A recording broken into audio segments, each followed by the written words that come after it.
Welcome back to Right on Four Corners. I'm your host, DelSheree Gladden. I'm an author of over 30 published novels and a ninth grade English teacher. And on this week's episode, I am excited to have Thomas W. Swetnam, and we're going to be talking about his book, The Jemez Mountains, A Cultural and Natural History, out recently from UNM Press. Thomas, go ahead and introduce yourself. Hi, DelSheree. I'm happy to be on the show, and my name is Tom Swetnam, as you noted, and I am a retired professor from the University of Arizona. I was actually a dendrochronologist, a tree ring scientist at the University of Arizona for, almost 40 years. And I studied forests and fire and climate and people all over the Southwest and elsewhere around the planet. But I happily retired actually almost 10 years ago now and moved back to Jemez Springs, where I grew up. So I was a child here in the 1960s.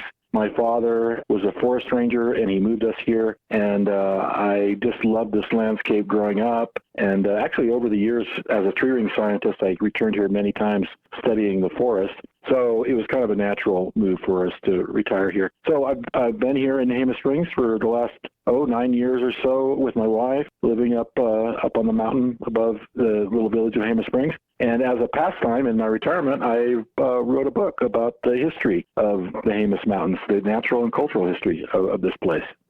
Tell us a little bit about the book, because you've done some other writing as well. You have quite a few papers and you've written for journals, but I believe this is your first full-length book, correct? Yes, that's right. Yeah. So as an academic scientist professor, I wrote many scientific articles for scientific journals, and I've actually edited a couple of books with contributed chapters. But this is the first full-length book I've written, and it's quite different from, of course, my scientific writings, which are really on ecology and forest fire ecology and climate change and that sort of thing. But this was writing for obviously a general audience, and people that were just interested in the Jemez Mountains. And so I originally started writing these short articles for the local newspaper. So there's a small paper here that comes out once or twice a month, and I was writing these short articles of, maybe 2 or 3 pages of newspaper articles at the most. And after I wrote a number of those, I thought, well, geez, this is kind of fun, and it's kind of covering topics that people are really interested here locally, and I think around the state, people who visit the Jemez Mountains. So why don't I just continue doing that and maybe see if it comes out as a book? And that's essentially what I was able to do, is to write a number of articles. So what this is it's a book that is kind of it's very eclectic. It's got 40 chapters.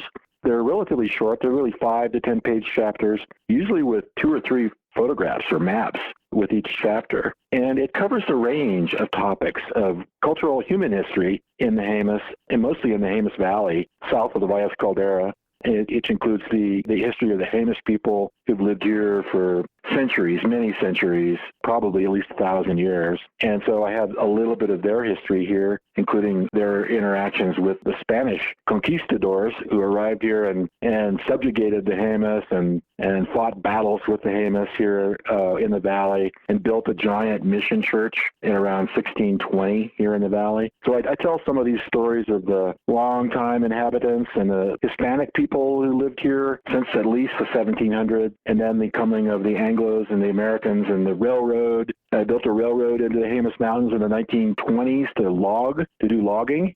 And so I talk about the logging history and the arrival of the U.S. Forest Service, and on and on. So it's a combination of that human history and also natural history. I tell stories about people in this landscape, but then I also talk about the amazing natural features, the geological features, like Soda Dam. If you've ever been to Jemez Springs or visited the Valles Caldera and come down the Jemez Valley, you've probably seen Soda Dam. It's a remarkable hot spring travertine feature that forms a natural dam across a canyon in the Jemez Valley. So I tell that's the story, there's multiple stories about Soda Dam, the geological stories, and some cultural aspects to it too. And I talk about the Valles Caldera and some of the history of the geological history of the Valles Caldera. So it's this mixture of both natural and cultural history. I really enjoyed that blend that you brought to it. This was one that the publicist was like, I think you'll like this. I'm going to send it your way. And I'm like, sure, okay. So I didn't know exactly what the focus was going to be, if it was going to be very academic and technical, which is always fascinating too. But I really enjoyed with this book that it is written so somebody who doesn't know very much about the science behind some of the topics you cover, it's understandable. You put it in very just regular person terms. Yeah. And then you blend it with these great stories. Yeah. And as I weave in, so it's got the history, natural history, and cultural history. And I include quite a few first-person sort of memoir narratives, because I was here in the 1960s as a young kid and a young teenager growing up here and going to high school at Ames Valley High. So I'm able to kind of insert some of my memories of this place, which included, for example, the history of the hippies in the 1960s when they came. The hot springs were such a magnet for the hippies, and particularly the hog farm. These are the big commune that established in Taos in the 1960s. And they arrived here in force in multiple psychedelic painted school buses. I remember them driving up and down the road in their school buses and them at the hot springs. And so there's a number of stories about them included in the book. It made me chuckle a few times trying to imagine what are the good ways to get groups of people to keep their clothes on at that time period. Yeah. It was quite a challenge for my father. So he was the forest ranger here, and the hippie movement had just really built up, and he was the first one to have to deal with literally hundreds of hippies. I mean, they would arrive in 3 or 4 big school buses filled, and they'd camp out at the hot springs and they're dipping naked in the hot springs. And the local people were upset because they liked to use those hot springs too. But they would go up there and there'd be all these naked kids around, and they'd be smoking dope and doing other interesting things. And so the local people were like all on my dad's case to like do something about it. And at the same time, he was like, well, they're American citizens too, and they can use the resources of the national forest too. But he had problems because they were camping out and staying there for weeks on end, and they ended up with a compromise that the hippies were allowed to dip naked in the hot springs, I think, 3 or 4 days a week. And then the other days of the week, people had to be clothed. If you were in a hot spring, you had to be clothed. So actually, interestingly, that rule still exists. So if you go to one of the major hot springs here in Hammond Springs, you'll probably see a sign that'll say which days you're supposed to be clothed and which days you can dip naked. But it's never been enforced. It's never been enforceable. It's just you just can't really give people tickets and expect that they'll pay them. Yeah, it kind of puts the person trying to enforce it in a difficult position. But one of the things that I enjoyed about those stories particularly was that it really highlights that struggle that a lot of towns have where they have an element of tourism to them. But tourism can often cause a variety of issues for the people in that town who live and work there and just want to live and work there. And it's one that, I don't know if any town has found the absolute perfect balance to it, but there's always that kind of need for give and take, even in a small town in the middle of New Mexico like that, where you don't expect to suddenly have several hundred hippies who want to wander around naked. Yeah. So somehow Hammond Springs has managed not to, go fully one way or the other in the sense of becoming like a total touristy place that's built out and has, just overwhelming numbers of people, nor has it gone, extinct, become a ghost town with people just completely moving out. It's remained a small village, and it's kind of interesting that way. Initially, the village in the 1880s, there were dreams by developers to really make this into something like the Yellowstone of the Southwest. They knew there were hot springs here, and people love hot springs, and this beautiful landscape, fishing and hunting. And they had just recently, so by 1880, they had just developed the big Montezuma Hotel over in Las Vegas, New Mexico. The railroad had arrived there, and they built that giant, Queen Anne-style hotel in Las Vegas, and it was a huge success. I mean, they had hundreds of visitors, including Ulysses S. Grant, the president, arrived. They had the real Ulysses S. Grant arrived there. There was dreams that the Hammond Springs could be something like that.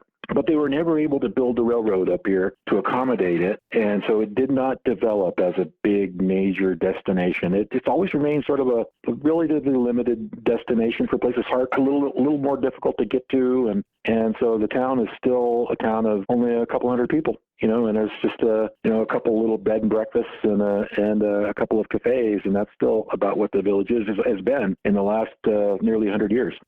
That's just so interesting. One of the things that I was struck by reading through the book was just the history that has shaped the town. And so much of that, I've been able to learn a lot more about New Mexico, particularly through UNM Press and just some other New Mexico-based authors that I've had the chance to interview over the last few years. And it's really interesting because you live in a town, and most of the time, unless you're particularly a history person who seeks these out, you don't really hear that much about how the town ended up however it is at that moment. And it was really interesting to see all of the events that have impacted the Jemez Mountain area and the town. And if one thing or the other had gone a different way, it could be totally different. Yeah. If they had gotten the railroad, it might be, much more of a tourist attraction with rising prices and, the Durango kind of thing going on. Yeah, there's actually a theme which I didn't pursue in the book, but maybe I'll do in a revised edition or another volume sometime. The village, Jemez Springs, and the valley here, which extends from Jemez Pueblo all the way up to La Cueva and the Valles Caldera National Preserve, it could have been something very different in multiple ways. Like there was the railroad possibility and development as a tourist destination, which never completely, didn't work out the way the developers really wanted it to go. And the other one that's in the book is a description of what John Wesley Powell thought could happen here. And so you, and I'm sure many of your listeners remember John Wesley Powell as the great intrepid adventurer who, went down the first Anglo explorers to raft down the Colorado River in the late 1860s, one-armed Civil War veteran. And then he later became like one of the top government scientists and led the Bureau of Ethnology, sort of a branch of anthropology, and then was the second director of the U.S. Geological Survey. Well, Powell spent at least 3 summers here in the Jemez, camping out and just looking it over really closely, in part because he was intent on building dams to store water. It was his big thing was that, the West was dry by its very nature, and the only way the West was ever going to develop was to develop its water resources and through dams and canals. And so he had a grandiose plan to dam up the Jemez River and the other major little tributaries that come out of the Valles Caldera and create giant lakes behind dams in the caldera itself. And then they were going to run a canal all the way to Albuquerque or to Bernalillo and farm the West Mesa above Albuquerque somehow. So it was a really, really, like I said, a grandiose plan. He presented it to Congress, and he was really pushing. The Jemez was going to be one of his poster child of damming the West. And shortly after he was pushing this idea, he came under fire and basically lost his job with the USGS, and it never happened in the Jemez Mountains. Thank God. I'd be underwater where I'm sitting right now. So that's another bullet. The valley dodged that one. Another major change that would have occurred here, which would have altered history. Oh, that's so fascinating. I can't remember how long ago it was. Now there's a Utah author who wrote a book about Lake Powell, and he went through that history of what you were talking about, that concerted effort to go through and create these dams in the West and really structure the water system and all of the contracts that were negotiated. And at the time that was done, there just wasn't necessarily this forward thinking of, okay, but how is this going to impact things in 100 years, 200 years on? Yeah. And they're kind of looking now at all these problems that they're facing of things that just, weren't considered at the time or weren't fully researched. And it's really a huge issue. Yeah, it's. I have admiration for John Wesley Powell for he was visionary in a lot of ways, and he started a number of scientific initiatives that really brought to the U.S. a great deal of knowledge about our geology and also the anthropology and ethnology of Native American tribes. But he was just kind of heedless about people and places to the idea of just damming the valley here, and it would have been changed. I mean, there were people were living here. There were hundreds of people living here already, and they just kind of glided over that like it wouldn't be a problem. So yeah, it was sort of the 19th century style of just it's endless landscape. We can do what we want with it, and that sort of attitude. Here's another one, which actually is not another story, which is not in the book, and maybe another chapter for another way that the Jemez Valley dodged a bullet. Jemez Springs was on the short list for the location for the laboratory that built the atomic bomb. So Los Alamos, where it was ultimately built, was also on the list, but Jemez Springs was right up there at the top of the list. And Oppenheimer and General Groves, they came here to Jemez Springs, and there was a big report done on Jemez Springs and how it could be developed as the place for all the laboratories for constructing the atomic bomb. And it lost out to Los Alamos, the boys' school at Los Alamos, where it ultimately was constructed, but it was close. It was probably number 2 or number 3 on the list. So I think often about how very different this whole place would have been if this would have been the Los Alamos centered here on this little canyon and village south of the caldera, instead of on the eastern flank of the caldera, overlooking the Rio Grande. Wow, I had never heard that before. Yeah, that would have drastically changed the area and the culture of that area to have a major shift like that in what the area was used for. Well, Right. I'm glad it did not happen there, because it's a wonderful area to be able to go to. I am too. Yeah, and so we kind of, Jemez Springs has dodged these changes that could have really altered. Meanwhile, as you noted on in the book, it includes, in the natural history part, quite a bit of discussion of the forest and the tree changes in forest, the bosques, the cottonwood bosques along the river, and also the upland forest, the ponderosa pine forest, especially with regard to fire. We've had major forest fires in the last 20 or 30 years in the Jemez Mountains. And that's actually one of my specialties, my academic and scientific specialties, is the study of forest fire history. And so naturally, I wrote a number of chapters about the big fires in the Jemez and what it means and what it might mean for our future. Well, now is another area that really piqued my interest, and it's probably just, the current time period, but I've gotten quite a few books lately that have dealt with forest fires or forest management and things like that. So it's something I'm becoming a little bit more familiar with as I've had the opportunity to read these various books. But I kind of had a funny experience reading yours because you have so many pictures, and when I read, I tend to stop and look at the pictures first and just kind of orient what we're going to talk about. And there were several times where you'd show something from 100 years ago and then a more recent picture. And there were so many more trees. And I was like, oh, wow, that forest looks so great. It's so full. And then I'd read your thing and be like, oh, that's actually not a good thing. Yeah. That's the kind of what we sometimes as landscape ecologists call shifting baseline syndrome. That's a fancy term for the fact that the landscape changes through time, and if you grow up in a particular kind of landscape, you think that that's the way it should be, and that's the way it's always been. And it may not be the case. I mean, some people, if the changes, especially the changes have occurred slowly over time, then people don't recognize the changes. That's where repeat photography is really a tremendously useful tool. And I think there's 22 or 23 pairs of repeat photographs in the book. And the earliest photographs are 1870s, 1880s, and then modern photographs. And so it's just a striking way. And some of the pairs are really striking. Some not so much, where you can just see how much it has changed in 130 or 40 years. The generality is that in the upland forest, in the pine forest, ponderosa pine, it's increased. The density has increased. So the earliest photos you see really open forests, clear understories, hardly any trees in the understory, but big trees, with open park-like looking landscapes.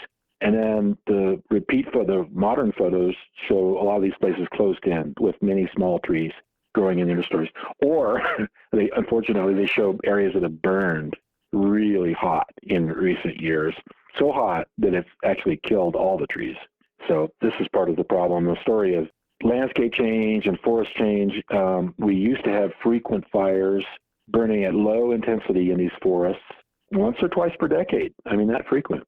These ponderosa pine forests, low intensity fires, maybe 1 or 2 foot flame length moving through the understory, and they would kill small trees and little trees and keep the forest upper story clear.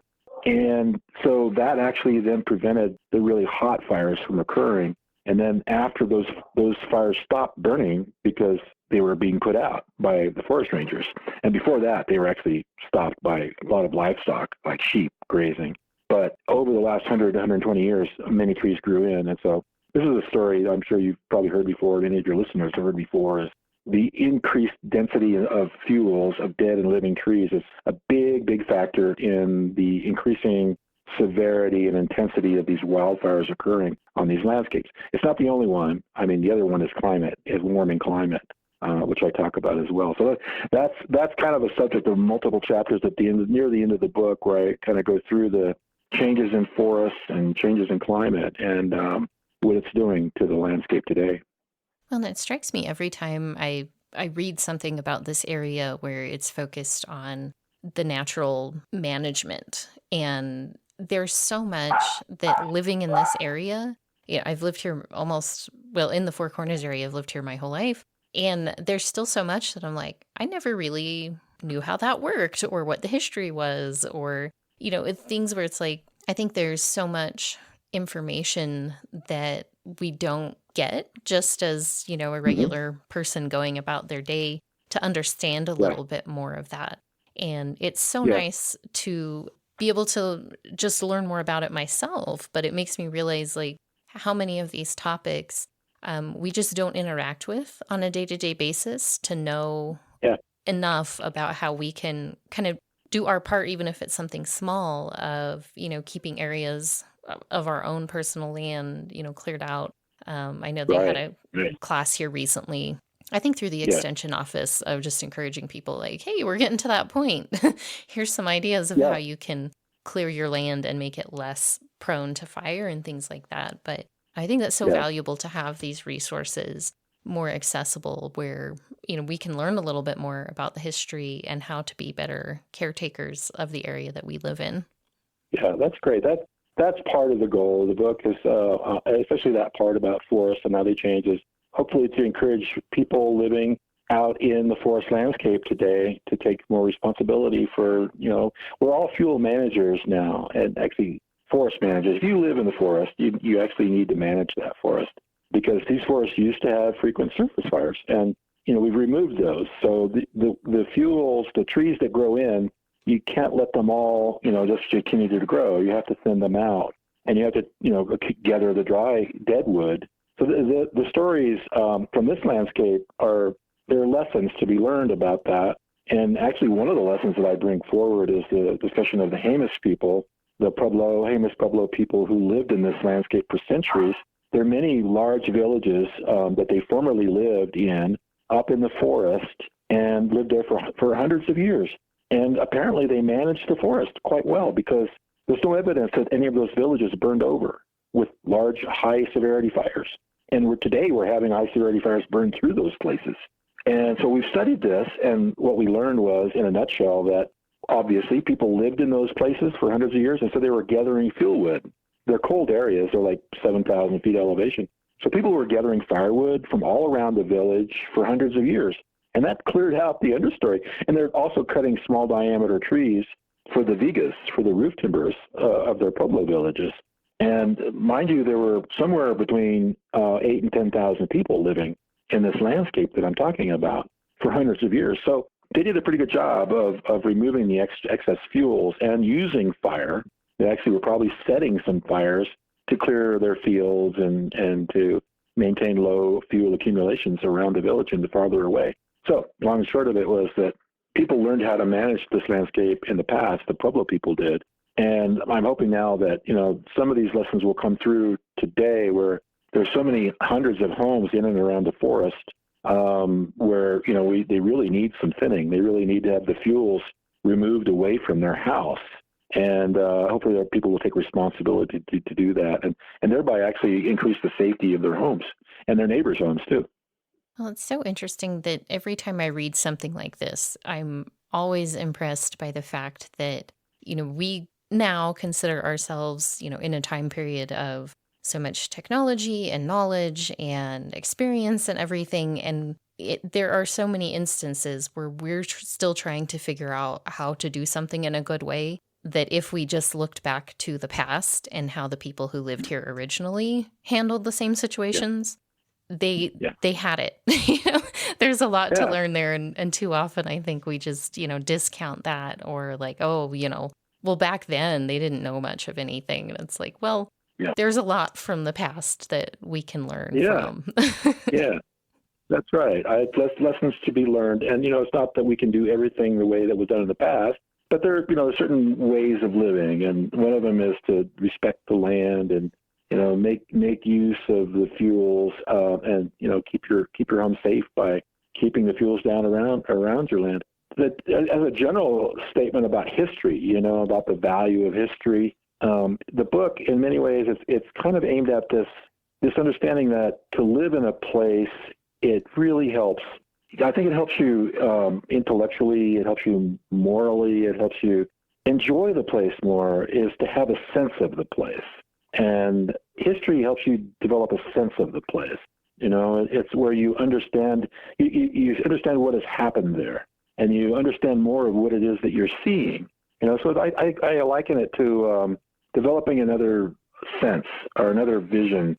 Or when we look out over a landscape, we're looking through three-dimensional space, up and down, left and right, and over great landscapes, we may be looking at distant objects and near objects, and in the case of the Jemez, really beautiful things, canyons and mesas and soda dams and rivers and on and on. But if you have something more in your understanding, in your memory about what that landscape is and how it came to be, and also the people that have lived there and their stories and the great trials and tribulations of the people, the battles and the war and the good times, the good climate and the bad climates and the fires and the floods and you had to do something about the people and how they interacted and how they saw the landscape, what they thought about it.